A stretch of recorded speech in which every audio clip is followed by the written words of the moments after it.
शिव भक्तों के इंतजार की घड़ियां होने वाली है खत्म। महाशिवरात्रि पर्व के आने में बस कुछ दिन ही बचे हैं। हिंदू कैलेंडर के अनुसार महाशिवरात्रि का त्योहार फाल्गुन महीने के कृष्ण पक्ष की चतुर्दशी तिथि को मनाया जाता है। इस बार ये तिथि 8 मार्च को है। इस दिन भक्त उपवास रखते हैं और भगवान शिव की पूजा करते हैं। इसके साथ ही रात्रि जागरण भी करते हैं। इस दिन भक्त भोले को प्रसन्न करने में कोई कसर नहीं छोड़ते, चाहे वो पूजा पाठ हो या फिर भोग। तरह तरह से श्रद्धालु शिव को प्रसन्न करने में लगे रहते हैं।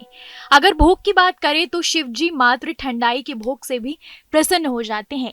ठंडाई को शिवालय में बतौर भोग चढ़ाए जाने की परंपरा कई सालों से चली आ रही है।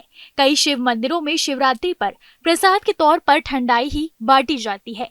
देवों के देव महादेव को सिर्फ ठंडाई का भोग क्यों लगाते हैं, क्या है इसकी पौराणिक कहानी, चलिए जानते हैं। धर्म के जानकारों का कहना है समुद्र मंथन के दौरान समुद्र से 14 तरह के रत्न निकले थे, जिनमें कालकूट विष भी शामिल था। कालकूट विष से धरती संकट पर आ गया था, तब भोलेनाथ ने विष का पान किया था। विषपान के चलते भगवान शिव के शरीर में जलन उत्पन्न हो गई थी। भगवान परेशान हो गए थे, इसलिए देवताओं ने भोलेनाथ के शरीर की जलन कम करने के लिए उन्हें ठंडी चीजें खिलाई, जिसके बाद ठंडाई ने ही उन्हें शीतलता प्रदान की थी और भोलेनाथ को जलन से राहत मिली थी। यही वजह है कि महाशिवरात्रि पर विशेष रूप से ठंडाई बनाकर भोलेनाथ को भोग लगाया जाता है। ठंडाई की अपनी विशेषताएं हैं। औषधीय गुणों से भरपूर होती है ठंडाई। ठंडाई में उपयोग किए जाने वाले खरबूजे के बीज, काजू, बादाम, दूध, पिस्ता, इलायची, केसर पदार्थों में औषधीय गुण होते हैं, जो स्वास्थ्य के लिए लाभदायक होते हैं। ठंडाई शरीर को ठंडा रखने, पाचन क्रिया को बेहतर बनाने और ऊर्जा प्रदान करने में सहायक होती है। खास बात यह है कि महाशिवरात्रि वसंत ऋतु के शुरू में आती है, जब मौसम में गर्मी बढ़ने लगती है। इसके गुण शरीर को शीतलता प्रदान करते हैं। भगवान को भोग लगाने के भी कुछ नियम हैं, चलिए जानते हैं कौन से हैं वो नियम। भगवान को हमेशा सात्विक चीजों का ही भोग लगाना चाहिए। प्रसाद कभी भी जमीन पर नहीं चढ़ाना चाहिए।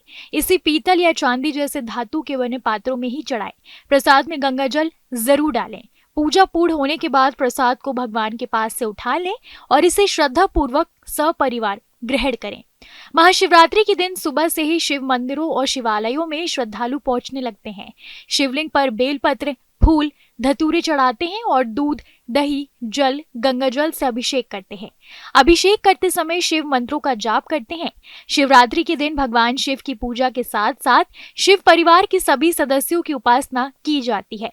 सुख शांति की कामना से शिव जी की पूजा की जाती है और उनके निमित्त व्रत रखा जाता है। कैसी लगी आपको हमारी ये जानकारी, हमें कमेंट बॉक्स में जरूर बताएं। बाकी धर्म कर्म से जुड़ी तमाम जानकारियों के लिए सब्सक्राइब कीजिए हमारा डिजिटल चैनल और देखते रहिए न्यूज नेशन स्तुति।